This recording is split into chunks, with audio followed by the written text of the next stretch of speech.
Number 1 مسافر. اب وہ مسافر چاہے آج کے دور کا مسافر ہو یا آج سے 1000 سال پہلے کا، چاہے وہ آج کوئی ریل گاڑی میں سفر کرے یا ایروپلین میں سفر کرے، کسی بھی طرح کا سفر ہو، آسان ہو یا مشکل ہو، مسافر کو بہرحال روزہ جو ہے مؤخر کرنے کی اجازت موجود ہے. اور نمبر 2 مریض. ایسا مریض کہ جو روزہ نہیں رکھ سکتا وہ بھی اپنے روزے کو مؤخر کر سکتا ہے اگر اس کو امید ہے صحیح ہونے کی. اور اگر کوئی پرماننٹلی بیمار ہے، یہ بہت بوڑھا ہے، تو پھر وہ روزے کی جگہ فدیہ دے لے گا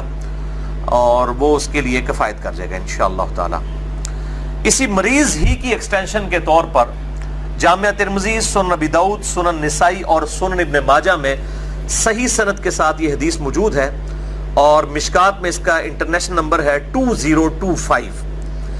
کہ آپ صلی اللہ علیہ وآلہ وسلم نے فرمایا کہ اللہ تعالی نے مسافر سے نصف نماز ساقط فرما دی ہے، یعنی نماز قصر کر سکتا ہے مسافر. اور اس کے بعد فرمایا کہ 3 لوگ، نمبر 1 مسافر، نمبر 2 دودھ پلانے والی عورت، اور نمبر 3 حاملہ عورت، پریگننٹ جو ہے، ان کو بھی روزہ مؤخر کرنے کی اجازت ہے. یعنی جس طرح نماز میں قصر کی اجازت ہے مسافر کے لیے، بالکل اس طریقے سے مسافر کو، دودھ پلانے والی عورت کو اور حاملہ عورت کو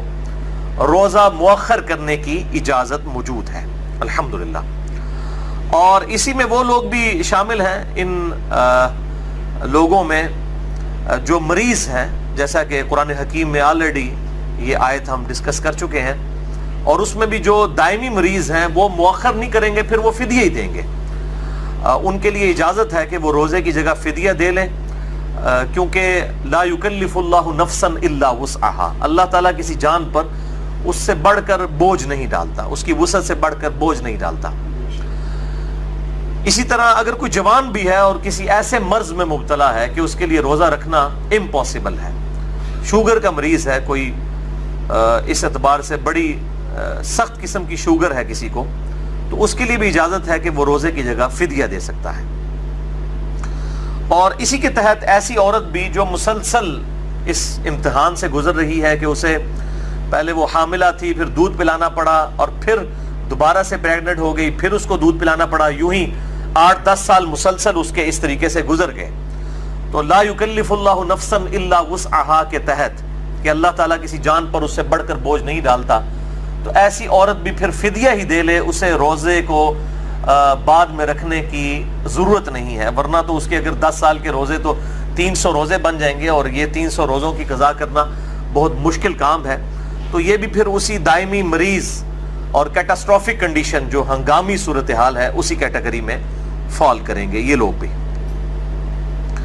اچھا، اب جو یہ روزہ مؤخر کرنا ہے، اس میں کوئی قید نہیں ہے کہ آپ نے کتنے عرصے کے اندر اندر روزہ رکھنا ہے. چاہے تو شوال کے اندر ہی اس کی قضا دے لیں،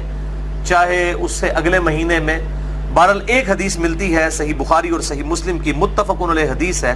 اور مشکات میں 2030 اس کا نمبر ہے. عائشہ رضی اللہ تعالیٰ عنہ کہتی ہیں کہ میرے جو رمضان کے روزے چھوٹ جایا کرتے تھے، میں ان روزوں کی قضا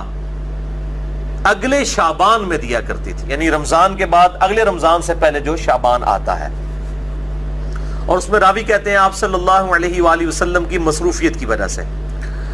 یعنی اگر میاں بیوی کا ازدواجی تعلق کے اعتبار سے اگر عورت کو ٹائم نہ ملے تو وہ پھر شعبان میں آپ صلی اللہ علیہ وآلہ وسلم چونکہ کثرت سے روزہ رکھا کرتے تھے، صحیح مسلم میں حدیث ہے بسا اوقات پورا شعبان ہی روزہ رکھا کرتے تھے. تو اما عائشہ جو ہے وہ اپنے روزوں کی قضا جو مینسز کی وجہ سے، مخصوص ایام کی وجہ سے روزے عورت کو رمضان میں چھوڑنے پڑ جاتے ہیں 6-7 روزے، ان کی قضا پھر وہ اگلے شعبان میں دیا کرتی تھی. تو اسی میں امپلائیڈ ہے کہ اگر کسی کے گرمیوں کے روزے، جس طرح آپ 28 مئی کو کل روزہ شروع ہو رہا ہے 2017، اور پھر جون کا پورا مہینہ تقریباً روزے بنیں گے، یہ کمزور جو صحت والے لوگ ہیں، جو تکلیف کم برداشت کر سکتے ہیں، ان کے لیے پھر اجازت ہے کہ پھر وہ اگر روزہ ان کو تکلیف کی وجہ سے یا بیماری کی وجہ سے یا سفر کی وجہ سے چھوڑنا پڑتا ہے تو پھر روزے کی قضا فیسلٹی کو اویل کرتے ہوئے اگلے رمضان سے پہلے سردیوں میں بھی دے سکتے ہیں. اب یہ نہیں ہوگا کہ گرمیوں کے چھوٹے ہوئے روزے ہیں تو اس کی قضا جو ہے وہ سردیوں میں نہیں دی جا سکتی، تو ایسی کوئی پابندی شریعت میں نہیں ہے۔ البتہ ایک کریٹیکل ایشو ہے کہ اگر کوئی شخص روزے اتنے مؤخر کر دے کہ اگلا رمضان بھی آ جائے، اب ظاہر ہے اس رمضان کے بھی بعد پھر اس کو روزے کی قضا کرنی ہوگی، تو اس حوالے سے 2 صحابہ کے فتوے ملتے ہیں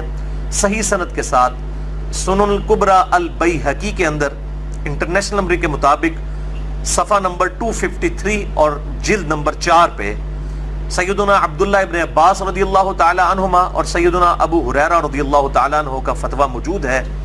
کہ وہ کہتے ہیں کہ اگر کوئی شخص روزہ اتنا ڈیلے کر دے کہ اگلا رمضان آ جائے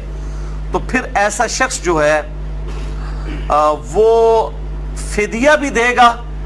اور روزے کی قضا بھی کرے گا، یعنی اس کو ڈبل پینلٹی ہوگی کہ وہ یہ سال گزرنے کی وجہ سے ہر روزے کے بدلے ایک مسکین کو کھانا کھلائے گا، وہ آگے آ بھی جائے گا انشاءاللہ تعالی فدیہ، اور پھر ساتھ وہ روزے کی قضا بھی دے گا، اس کو ڈبل معاملہ کرنا ہوگا۔ اب یہ 2 صحابہ کے فتوے ہیں، ظاہر ہے کہ صحابہ کرام علیہم رضوان کے فتاوی جب مل جائیں اور احادیث میں کوئی ڈیٹیل موجود نہ ہو تو پھر انہی کو اڈاپٹ کیا جائے گا۔